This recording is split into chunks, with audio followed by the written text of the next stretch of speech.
Students, आज के video में हम चैप्टर 4 शुरू करने जा रहे हैं जो कि सीक्वेंसेस एंड सीरीज का चैप्टर है।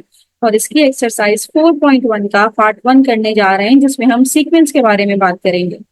इससे प्रीवियस वीडियो में हमने चैप्टर 3 कंप्लीट कर लिया। अगर आपको किसी भी चैप्टर 3 की एक्सरसाइज के किसी भी क्वेश्चन का सोल्यूशन चाहिए तो प्लेलिस्ट में जाके मेरी प्रीवियस वीडियो जरूर देखिएगा।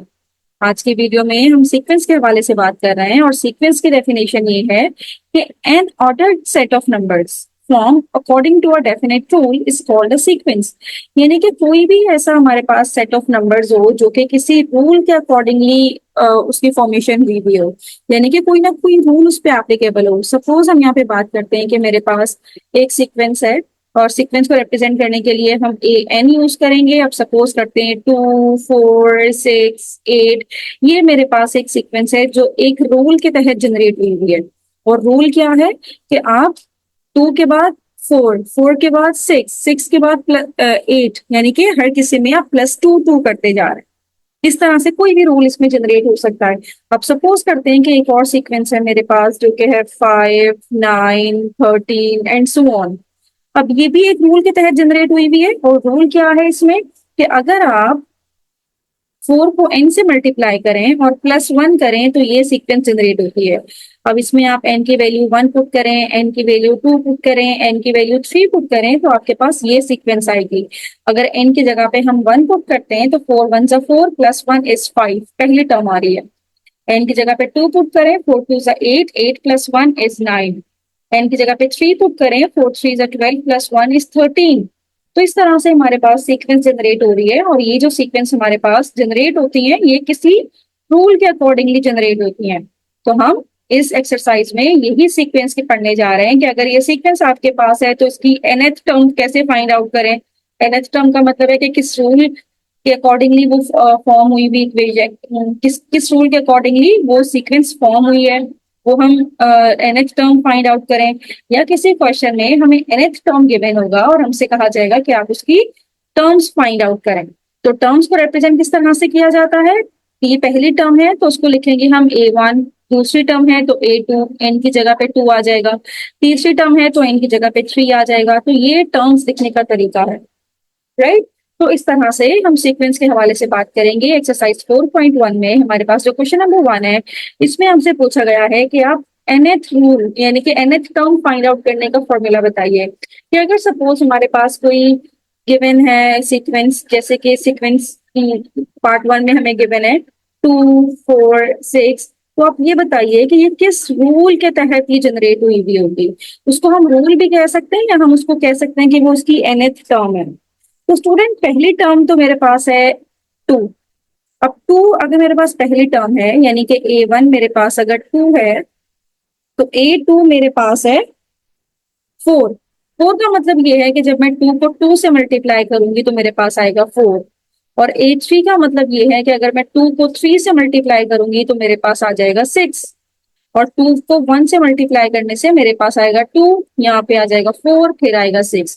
इसका मतलब ये है कि अगर आपको nth टर्म फाइंड आउट करनी है तो आप हर जो भी आपको टर्म निकालनी है उसको उस n से मल्टीप्लाई कर दें, यानी कि इसका रूल ऑफ फॉर्मेशन होगा 2n। तो इस तरह से हमने इसकी nth टर्म फाइंड आउट की है। और इसको लिखने का तरीका क्या है कि अगर n की वैल्यू आप 1, 2, 3 इस तरह अगर आप n की वैल्यू लेंगे तो आपके पास an यानी कि जो nth टर्म आएगी वो आएगी 2n करके। तो 2n is the nth term of the given sequence, this is the nth term of the given sequence. तो इस तरह से हम उसकी nth टर्म फाइंड आउट करेंगे और चेक करेंगे कि वो किस रूल के अकॉर्डिंगली वो सीक्वेंस बनी हुई है। तो इसी तरह से हमारे पास इसका नंबर 2 है 1 का स्क्वायर, फिर है 2 का स्क्वायर, फिर है 3 का स्क्वायर एंड सो ऑन। अब मुझे इसकी nth टर्म चेक करनी है। इसकी nth टर्म क्या होगी। तो स्टूडेंट यहाँ पे जो a1 आ रहा है हमारे पास वो है 1 का स्क्वायर, ठीक है 1 का स्क्वायर। a2 जो है हमारे पास है वो 2 का स्क्वायर। अब अगर यहाँ पे भी हम n की वैल्यू 1, 2, 3 इस तरह से n की वैल्यू कंसीडर कर रहे हैं और इसकी जो थर्ड टर्म है वो है 3 का स्क्वायर, इस तरह से इसकी टर्म्स चल रही हैं। तो यहाँ पे अगर मुझे ए एन निकालना है तो 1, 2, 3 ये तो n का स्क्वायर हो जाएगा, ये सबके ऊपर स्क्वायर है। तो nth टर्म निकालने के लिए भी हमें यहाँ पे n के ऊपर स्क्वायर लगा देंगे तो इसकी nth टर्म हमारे पास आ जाएगी। तो इस तरह से nth टर्म हमने इसकी भी फाइंड आउट कर ली। This is the method to find out the nth term, कि आप उसकी पहले फर्स्ट टर्म चेक करें, सेकंड टर्म चेक करें कि वो किस पैटर्न से जनरेट हो रही है सेकंड टर्म, फिर थर्ड टर्म चेक करें वो किस पैटर्न से जनरेट हो रही है। इस तरह हम उसकी nth टर्म फाइंड आउट कर सकते हैं। अब नंबर 3 हमारे पास है 3, 9, 27। अब अगर इन सीक्वेंस को आप गौर से देखें तो पहली जो टर्म आई है A1 जो 3 आई है, वो 3 हमारे पास 3 की पावर 1 करने से 3 आया। फिर इसके बाद सेकेंड टर्म कैसे आई है, अब A2 सेकेंड टर्म आएगी अगर मैं 3 के ऊपर स्क्वायर कर दूं, 3 का स्क्वायर होता है 9। थर्ड टर्म आएगी हमारे पास अगर मैं 3 के ऊपर क्यूब कर दूं, तो 3 का क्यूब होता है 27। तो इस तरह से अगर मुझे इसकी nth टर्म निकालनी है तो 3 सब में चल रहा है, तो मैं भी nth टर्म में भी 3 रखूंगी और 1, 2, 3 की जगह पे हम n डाल के इसकी जनरल टर्म बना लेंगे। तो यहाँ पे भी अगर हम लिखेंगे कि n की वैल्यू 1, 2, 3 इस तरह से अगर आप ले रहे हैं तो an आपके पास होना चाहिए 3 की पावर n। अब n की जगह पे 1 पुट करेंगे तो पहली टर्म आ जाएगी, n की जगह पे 2 पुट करेंगे तो दूसरी टर्म आ जाएगी, n की जगह पे 3 पुट करेंगे तो तीसरी टर्म आ जाएगी। तो इस तरह से हमने इसकी nth टर्म फाइंड आउट कर ली। This is the process to find out the nth term, right. अब नंबर 4 हम देख लेते हैं कि नंबर 4 पार्ट हमारे पास क्या है। और नंबर 4 पार्ट पे हमने फाइंड आउट करना है सीक्वेंस हमें जो गिवन है, ये है 1/2, फिर है 2/3, फिर है 3/4, फिर है 4/5 एंड सो ऑन। अब स्टूडेंट अगर आप यहाँ पे गौर से देखें तो अगर n की वैल्यू तो वही हमने लेके चलना है, 1, 2, 3, 4, n की वैल्यू तो वही चलेगी।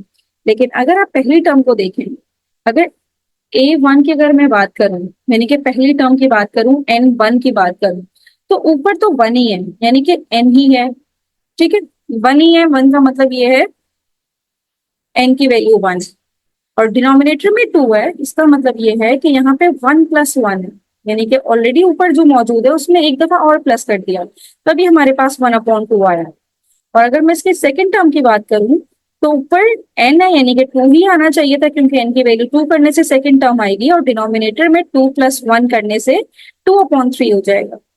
इसी तरह से अगर मैं थर्ड टर्म की बात करूं, n की वैल्यू 3 है और डिनोमिनेटर में अगर मैं 3 में +1 करूं तो 3/4 इस तरह से तीसरी टर्म आ रही है। तो अगर मैं इसकी जनरल टर्म बनाऊं तो जो n की वैल्यू है वो तो न्यूमरेटर में जाएगी और डिनोमिनेटर में उसका +1 आएगा, यानी कि an हमारे पास होगा n/n+1।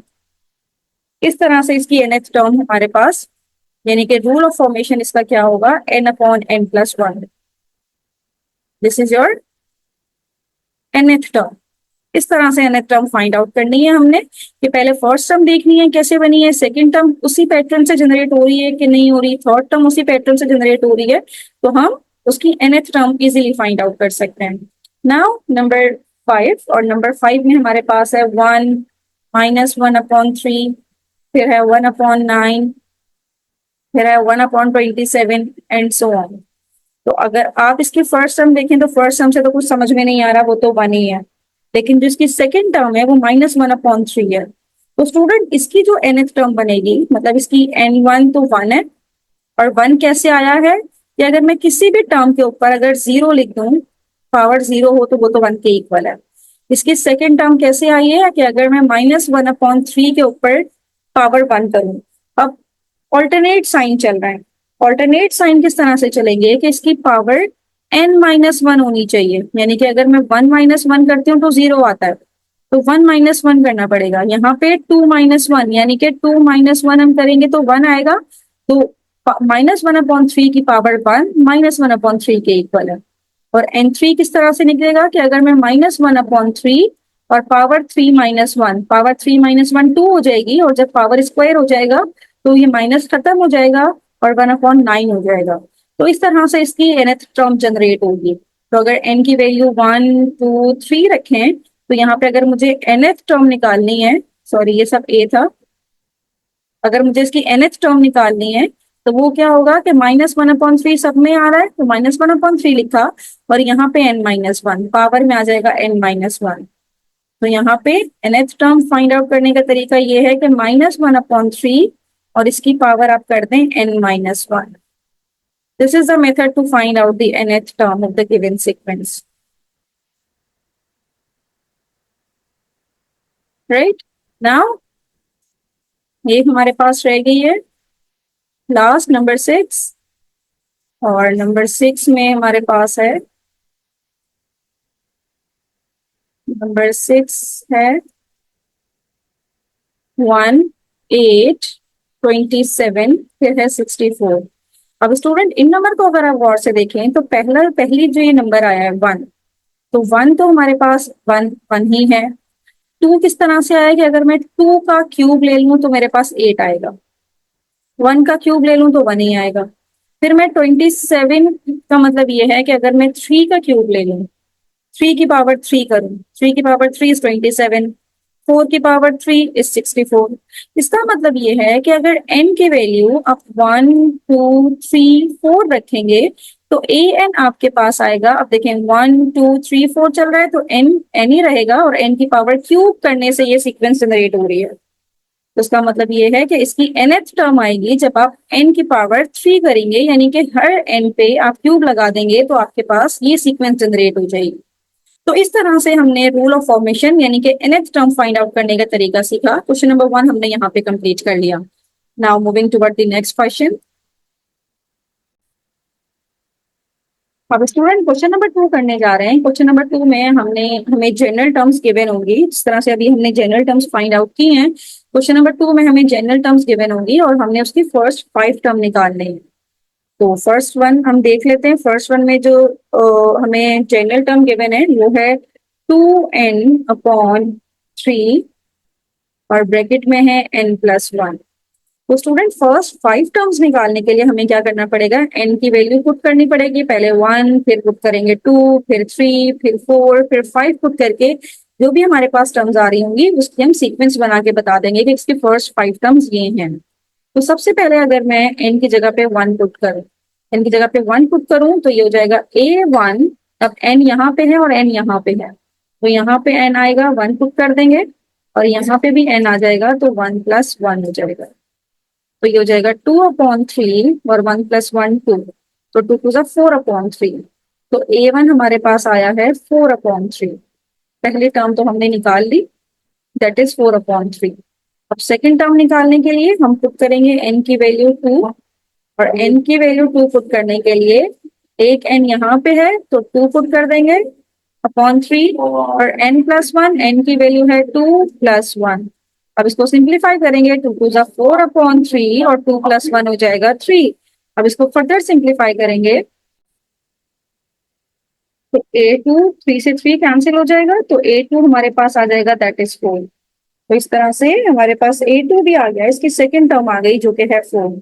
अब हमें थर्ड टर्म निकालनी है। थर्ड टर्म के लिए हमें पुट करना पड़ेगा n की वैल्यू 3, तो a3 is equals to 2 multiply इस n की जगह पे 3 पुट करेंगे अपॉन 3, और n+1 यानी कि 3+1 हो जाएगा।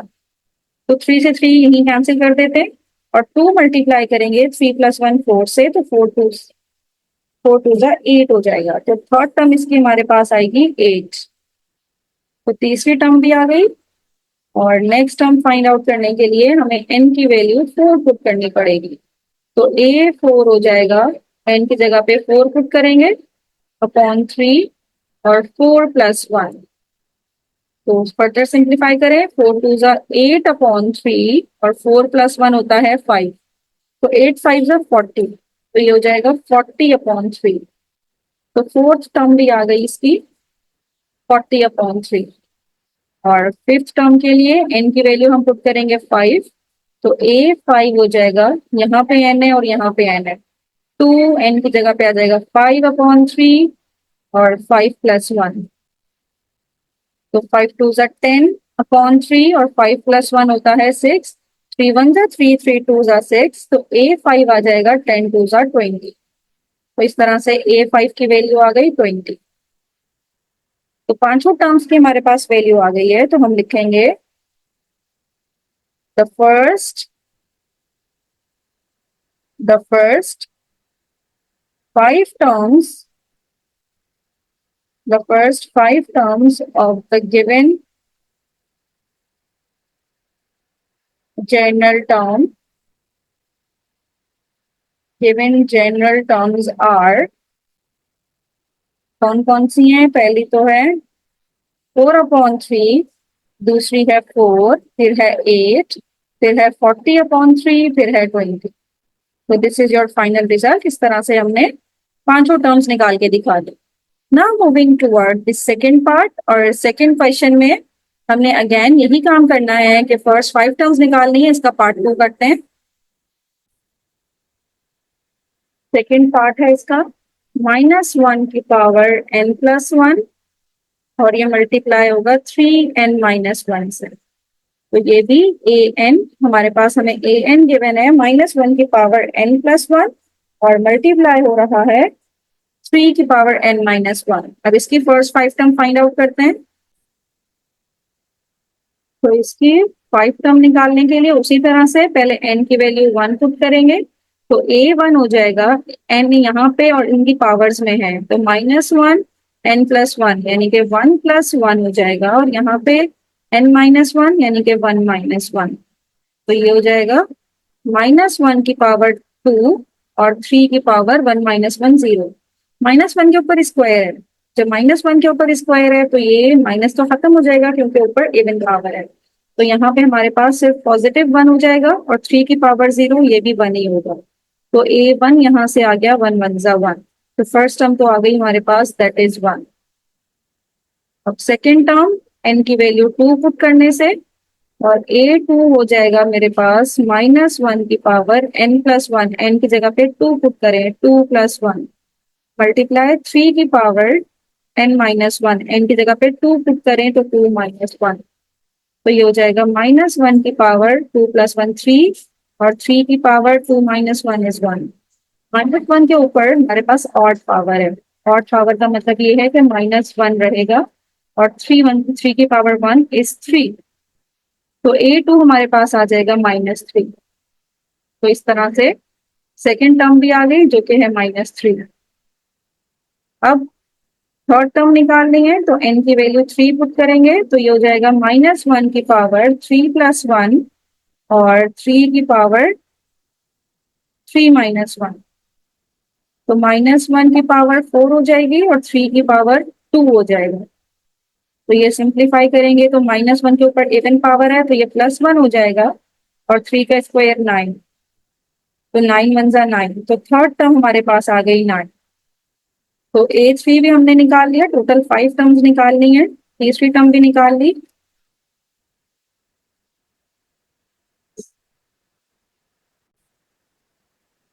चौथी टर्म निकालने के लिए n की वैल्यू 4 पुट करेंगे, तो a4 हमारे पास आएगा -1 की पावर n+1 यानी कि 4 + 1, और 3 की पावर 4 - 1। तो ये हो जाएगा हमारे पास -1 की पावर 5, और 3 की पावर 4 - 1 3 होगा। तो -1 की पावर 5 -1 रहेगा, और 3 की पावर 3 27 हो जाएगा। -1 × 27, a4 हमारे पास आएगा -27। इस तरह से चौथी टर्म भी हमने फाइंड आउट कर ली। फिफ्थ टर्म के लिए हम n की वैल्यू 5 पुट करेंगे, तो a5 हमारे पास आएगा -1 की पावर n+1 है, तो 5 + 1 कर देंगे, और 3 की पावर n-1 है, तो 5 - 1 कर देंगे। तो ये हो जाएगा -1 की पावर 6, और 3 की पावर 5 - 1 4 हो जाएगा। तो अब -1 के ऊपर इवन पावर है, तो ये तो +1 हो जाएगा, और 3 की पावर 4 करेंगे तो ये हमें आंसर देगा 81। तो 81 1 ज़ा 81, तो a5 यानी कि फिफ्थ टर्म आ गई है हमारे पास 81। तो इस तरह से हमने पांचों टर्म्स फाइंड आउट कर लिए हैं। Hence the first 5 term of the sequence is first 5 term of the sequence is, पहली टर्म है 1, फिर है -3, फिर है 9, फिर है -27, फिर है 81। तो इस तरह से हम अपना रिजल्ट लिखेंगे। This is the final result. Now moving toward part number 3, और पार्ट नंबर 3 में जो हमें फाइंड आउट करने हैं जिसके फर्स्ट 5 टर्म, वो हमारे पास एक जनरल गिवन है। वन, इसको ए एन का नाम देते हैं। A N is equals to 1/4 N square और n+1 का होल स्क्वायर। अब इसको भी हम पहले n is equals to 1 put करेंगे, तो ये a1 इज इक्वल्स टू, जहां जहां n है वहां 1 पुट कर दें, यहाँ पे भी 1+1 पुट कर दें, तो 1/4, 1 का स्क्वायर 1 ही रहेगा, और 1+1 2 का स्क्वायर, ये हो जाएगा 4। 4 से 4 कैंसिल होके तो a1 की वैल्यू आ जाएगी मेरे पास 1। तो पहली टर्म तो आ गई मेरे पास जो कि 1 है। सेकेंड टर्म फाइंड आउट करने के लिए हम n की वैल्यू पुट करेंगे 2, तो a2 आएगा हमारे पास 1/4, n की जगह पे 2 और n+1 यानी कि 2+1। तो अगले स्टेप में 1/4, 2 का स्क्वायर 4, 2+1 3, और 3 का क्यूब करेंगे, 3 3 9, 9 3 27। तो ये 4 से 4 कैंसिल हुआ, और अगला हमारे पास आ जाएगा, ये 3 स्क्वायर था, सॉरी क्यूब नहीं था, ये स्क्वायर था, ये स्क्वायर था। तो 2+1 3, 3 का स्क्वायर इज 9, तो a2 हमारे पास आ जाएगा 9। 4 से 4 तो कैंसिल आउट ही हो गया, a2 हमारे पास आ गया 9। अब n की वैल्यू 3 पुट करेंगे ताकि हमारे पास तीसरी टर्म भी आ जाए, तो a3 होगा 1/4, n की जगह पे हम 3 पुट करेंगे, यहाँ पे भी n की जगह पे 3 पुट करेंगे, 3+1 ये हो जाएगा 4 का स्क्वायर। तो 1/4, 3 का स्क्वायर होता है 9 और 4 का स्क्वायर होता है 16। 4 1 जा 4, 4 4 जा 16 और 9 4 जा 36। तो थर्ड टर्म भी हमारे पास आ गई जो कि है 36। अब फोर्थ टर्म निकालनी है, और फोर्थ टर्म के लिए हमें n की वैल्यू 4 पुट करनी है।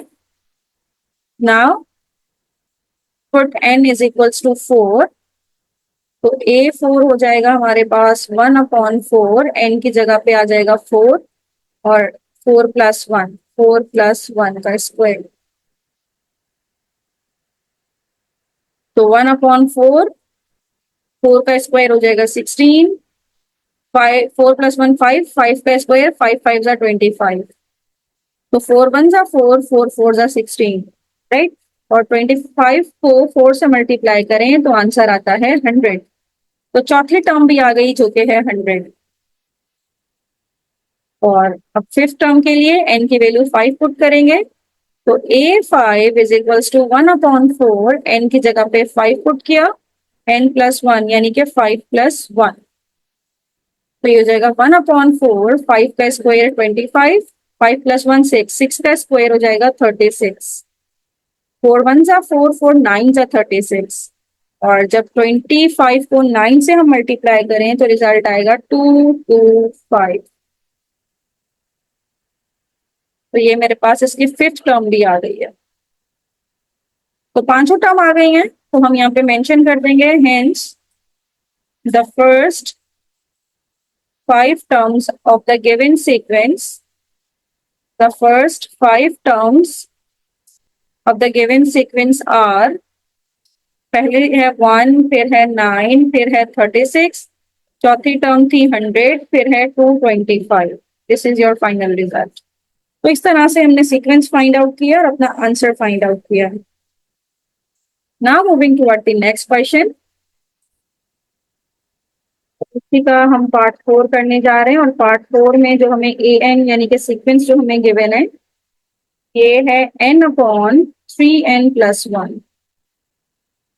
अब यहाँ पे भी हमने फर्स्ट 5 टर्म निकालनी है, और उसी तरह से n की वैल्यू पहले 1 पुट करेंगे, n की वैल्यू 1 पुट करेंगे, तो a1 हमारे पास आ जाएगा n दो जगह पे, एक न्यूमरेटर में और डिनोमिनेटर में 3 से मल्टीप्लाई होगा, तो ये हो जाएगा 1/3, 1 जा 3 +1, तो 1/4। तो a1 यानी कि फर्स्ट टर्म हमारे पास आएगी 1/4, पहली टर्म तो आ गई 1/4। सेकेंड टर्म के लिए n की वैल्यू 2 पुट करते हैं। Now put n is equals to 2, और जो a2 हमारे पास आएगा, ऊपर n है तो ऊपर भी 2 पुट करेंगे, और 3 के साथ भी 2 मल्टीप्लाई करवाएंगे प्लस 1, 2/3 2 जा 6 प्लस 1 दैट इज 7। तो 2/7 सेकेंड टर्म इसकी आएगी 2/7।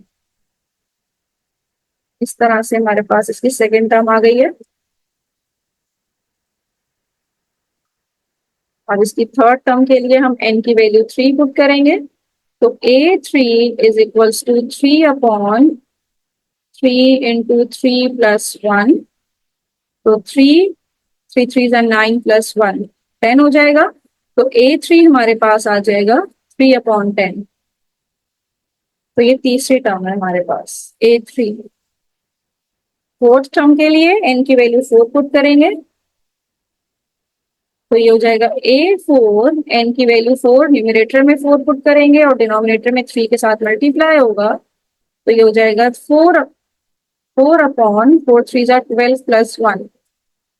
तो ये हो जाएगा A4 4/13। तो इस तरह से चौथी टर्म हमारे पास आ गई है जो कि है 4/13 का। अब n की वैल्यू 5 पुट करेंगे तो A5 हमारे पास आएगा 5/3n है तो 3 मल्टीप्लाई बाय 5 प्लस 1। तो हो जाएगा 5/5 3 जा 15 प्लस 1 16 होता है। तो 5/16 5/16।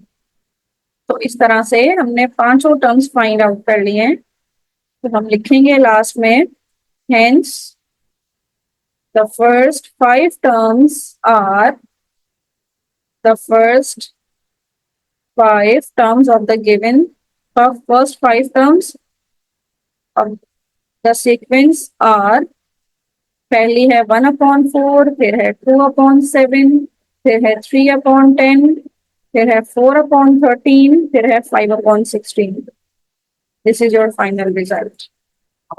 तो इस तरह से हमने टर्म्स फाइंड आउट करनी है। Now moving toward part number 5 और इसमें है ए एन की जो वैल्यू हमें गिवन है वो है 1/6 n प्लस 1 और फिर n+2।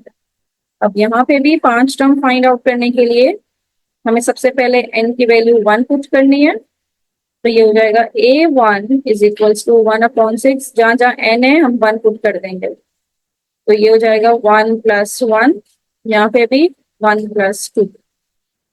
तो फिर 1/6 1 1+1 हो जाएगा 2 2+1 इज 3।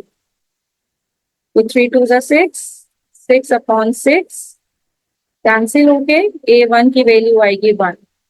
तो फर्स्ट टर्म तो आ गई जो कि 1 है। सेकेंड टर्म के लिए हम n की वैल्यू 2 पुट करेंगे और A2 is equals to 1/6 n की जगह पे 2 पुट करेंगे। यहाँ पे ये हो जाएगा 2+1 और ये हो जाएगा 2+2। तो 2 1 आगे तक ये करते हैं 1/6 2 2+1 इज 3 2+2 इज 4। 3 2 जा 6 6 से 6 कैंसिल। तो A2 हमारे पास आ गया 4। तो सेकेंड टर्म भी हमने फाइंड आउट कर ली जो कि है 4। थर्ड टर्म के लिए n की वैल्यू 3 पुट करेंगे। Now put n is equals to 3। तो A3 होगा 1/6 n की जगह पे 3 पुट करेंगे। तो ये 3+1 4 हो जाएगा, 3+2 5 हो जाएगा। तो 3 1 जा 3 3 2 जा 6 2 1 जा 2 2 2 जा 4। तो सिर्फ 2 और 5 बचा, 2 मल्टीप्लाई बाय 5। तो A3 हमारे पास आ जाएगा 10। 5 2 जा 10 हो जाता है। तो A3 भी हमारे पास आ गया जो कि है 10। अब n की वैल्यू 4 पुट करेंगे ताकि चौथी टर्म हमारे पास आ जाए। तो A4 is equals to 1/6 n की जगह पे 4 n+1 is 5 n+2 is 6 6 6 6 cancel 4 into 5 20। तो हमारे पास A4 की वैल्यू आ गई 5 4 जा 20। This is the value of fourth term. n is equals to 5 put करेंगे तो A5 आ जाएगा हमारे पास 1/6 n 5 है n+1 6 हो जाएगा और ये 7 हो जाएगा। तो 6 से 6 कैंसिल हुआ, सिर्फ क्या बचा 5 और 7। और 7 5 35, तो पांचवी टर्म आ गई हमारे पास 35। तो इस तरह से हमने फर्स्ट 5 टर्म फाइंड आउट कर लिए।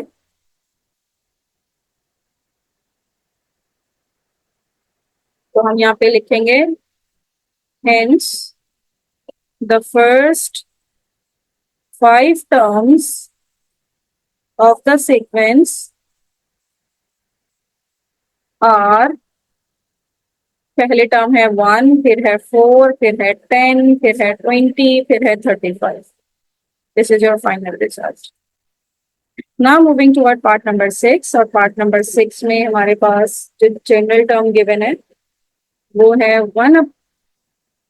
1 is equals to 1/6 n, फिर है n+1, और फिर है 2n+7, इस तरह से। तो अब इसको सिंप्लीफाई कर लेते हैं। इसी तरह से पहले n की वैल्यू 1 पुट करेंगे, तो a 1 हो जाएगा हमारे पास 1/6, तो एज इट इज 1 की जगह पे 1, और ये है 1+1। अब n की जगह पे 1 पुट करें, तो ये जगह 2 1s are 2 + 7, तो 1/6 multiply by 1, multi 1 + 1 2, 7 + 2 is 9, तो ये हो जाएगा 9 2s are 18/6, 6 1s are 6, 6 3s are 18, तो a1 की वैल्यू आ गई हमारे पास 3। सेकेंड टर्म के लिए n की वैल्यू 2 पुट करेंगे हम, put n is equals to 2, तो a2 हो जाएगा 1/6, n की जगह पे 2, n+1, 2 + 1 is 3, n की जगह पे 2 पुट करें, तो ये 2 2s are 4, 4 + 7, तो ये हो जाएगा हमारे पास 1/6। अच्छा, 3 2s are 6 और 6 ये तो कैंसिल हम कर देते हैं, तो 7 + 4 is 11, तो डायरेक्ट हमने a2 की वैल्यू निकाल ली जो कि है 11।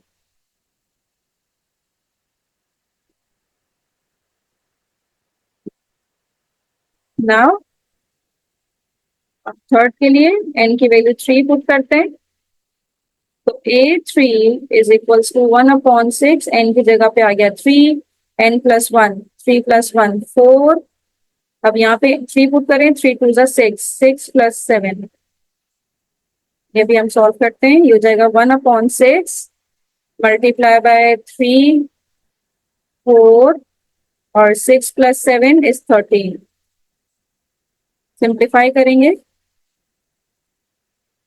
तो a3 हमारे पास आएगा, ये हो जाएगा 3 1s are 3, 3 2s are 6, 2 1s are 2, 2 2s are 4, 2 multiply by 13, तो a3 is equals to 26। Third term भी हमारे पास आ गई। अब फोर्थ टर्म के लिए n की वैल्यू हम 4 पुट करेंगे, तो a4 is equals to 1/6, n की जगह पे 4, n+1, 4 + 1 is 5, 2n, 4 2s are 8 + 7, अब इसको सिंप्लीफाई करें, तो 1/6 ये जगह 5 4s are 20, 8 + 7 is 15, अब इसको सिंप्लीफाई करेंगे हम, तो 2 के टेबल से कर ले, 2 3s are 6, 2 10s are 20, 3 1s are 3, 3 5s are 15, 10 और 5 रह गए, और 10 और 5 को मल्टीप्लाई करें तो ये बनता है 50, तो a4 भी आ गया। लास्ट टर्म a5 की निकालनी है, तो n की वैल्यू 5 पुट करेंगे, a5 is equals to 1/6, n की जगह पे 5, n+1, 5 + 1 6, 5 2s are 10, 10 + 7, तो 6 से 6 तो कैंसिल आउट हो गया, 5 × 10 7, 10 + 7 is 17, और 17 को 5 से मल्टीप्लाई करेंगे तो 85, तो a5 आ गया हमारे पास 85। तो इस तरह से हम लिखेंगे कि हमने nth टर्म फाइंड आउट कर ली, hence the given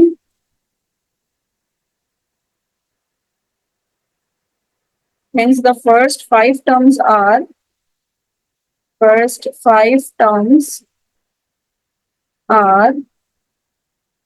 पहली टर्म है 3, फिर है 11, फिर है हमारे पास 26, फिर आई है 50, फिर आई है 85। तो फर्स्ट फाइव टर्म्स हमने फाइंड आउट कर ली। तो इस तरह से कुछ पार्ट नंबर 6 भी कंप्लीट हो गया। Now moving toward the next part. 7 part हम करने जा रहे हैं। 7 पार्ट में हमारे पास है an+1 is equals to 6+an। और क्वेश्चन में हमें a1 की वैल्यू भी गिवन है जो कि है 2। अब इसको सिंप्लीफाई करते हैं और n की वैल्यू फर्स्ट फाइव टर्म निकालनी है, तो n की वैल्यू 1 पुट करने से ये 2 आएगा हमारे पास, यानी कि a2 की वैल्यू आएगी क्योंकि 1 + 1 2 हो जाता है। 6 प्लस यहाँ पे an है तो यहाँ पे a1, और a1 की वैल्यू हमें क्वेश्चन में ही गिवन है जो कि है 2। 6 + 2 करेंगे तो a2 की वैल्यू आ जाएगी 8। तो इस तरह से a2 से हमारा काम शुरू हुआ है। अब n की वैल्यू 2 पुट करें तो हमारे पास 2 + 1 a3 की वैल्यू आएगी 6 प्लस a, n की जगह पे 2, 6 + a2, और a2 क्या है हमारे पास 8 है। तो इस तरह से a3 आ जाएगा 6 + 8, और 6 + 8 करने से आएगा 14। तो a3 की वैल्यू भी आ गई। नेक्स्ट टर्म के लिए हम n की वैल्यू पुट करेंगे 3, तो यहाँ पे n की वैल्यू 3 पुट करेंगे, 3 + 1 ये हो जाएगा 4, और 6 + an यानी कि a3, तो 6 + 14, a3 की वैल्यू 14 है। तो इस तरह से हमारे पास a4 की वैल्यू आ जाएगी 14 + 6 जो कि है 20। नेक्स्ट सिर्फ a5 रहती है। अब इसकी एक टर्म हमें क्वेश्चन में गिवन थी इसलिए आसानी हो गई, और सिर्फ n4 तक ही फाइंड आउट करना पड़ेगा। 4 + 1 ये होता है 5 इज इक्वल्स टू 6 + a⁴। तो ये पुट करें, 6 + a4 है 20, 20 + 6 a5 आ जाएगा हमारे पास 26। तो इस तरह से इसके फिफ्थ टर्म भी आ गई जो कि है 26।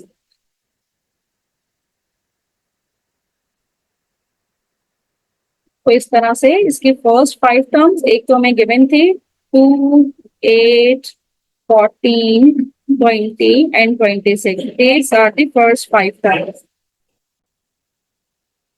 इस तरह से फाइव टर्म्स हमने फाइंड आउट कर लें। Now moving toward the next, और ये हमारे पास इसका लास्ट पार्ट है, दैट इज पार्ट नंबर 8। और इसमें a n की वैल्यू है हमारे पास n/2 और a n+1, और साथ में हमें a1 की भी गिवन है, और साथ में a1 की वैल्यू भी गिवन है जो कि है 1। अब इसके भी हम टर्म्स फाइंड आउट करते हैं। सबसे पहले n की वैल्यू 1 पुट करते हैं। n की वैल्यू 1 पुट करेंगे तो ये तो हमारे पास a1 ही आ जाएगा, और a1 तो हमें गिवन ही है। तो हम n की वैल्यू 2 से अपना काम शुरू करते हैं। n की वैल्यू 2 पुट करते हैं तो ये हो जाएगा a2, और ये 2/2, और a, मेरा ख्याल है ये n-1 होना चाहिए। यहाँ पे बुक में ये क्वेश्चन रॉन्ग है, यहाँ पे अगर n-1 हम लिखें तो ये हो जाएगा 2 - 1 इज 1, तो 2/2, और a1 की वैल्यू है 1, तो 2 से 2 कैंसिल हुआ, तो मेरे पास a2 की भी वैल्यू 1 आई है। नेक्स्ट देख लेते हैं n की वैल्यू 3 पुट करके, तो ये हो जाएगा a3, n की जगह पे 3 पुट करेंगे, और a हो जाएगा 3 - 1 यानी कि 2, तो 3/2, और a2 की जगह पे 1, तो a3 की वैल्यू आएगी हमारे पास 3/2। क्वेश्चन में कोई एरर है स्टूडेंट्स, क्योंकि बुक में रिजल्ट कुछ और आ रहा है। n is equals to 4, n की वैल्यू 4 पुट करेंगे, a4 is equals to n की वैल्यू 4/2, और a n-1 यानी कि a 4 - 1 3 पुट करेंगे, तो 2 1s are 2, 2 2s are 4, 2a3 यानी कि 3/2, 2 से 2 कैंसिल हुआ, तो a4 हमारे पास आ जाएगा 3। इस तरह से a4 भी हमने फाइंड आउट किया है। अब A5 हमने फाइंड आउट करना है, तो n की वैल्यू 5 पुट करेंगे, तो A5 इज इक्वल्स टू 5/2 और an-1 तो ये 4 हो जाएगा, तो 5/2 और यहाँ पे आ जाएगा 3, 5 3 15/2। A5 हमारे पास आया है 15/2।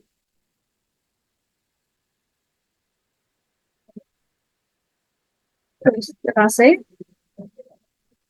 A5 का भी रिजल्ट आ गया है, तो हम लिखेंगे hence the first 5 terms are 1 1 3/2, फिर है 3, फिर है 15/2। तो स्टूडेंट इस तरह से हमने क्वेश्चन नंबर 2 कंप्लीट कर लिया। क्वेश्चन नंबर 3 हम नेक्स्ट वीडियो से करेंगे। अगर आप लोग किसी भी क्वेश्चन में कोई प्रॉब्लम हो तो मुझे कमेंट बॉक्स में जरूर बताइए। थैंक यू सो मच कि आपने एंड तक मेरी वीडियो देखी।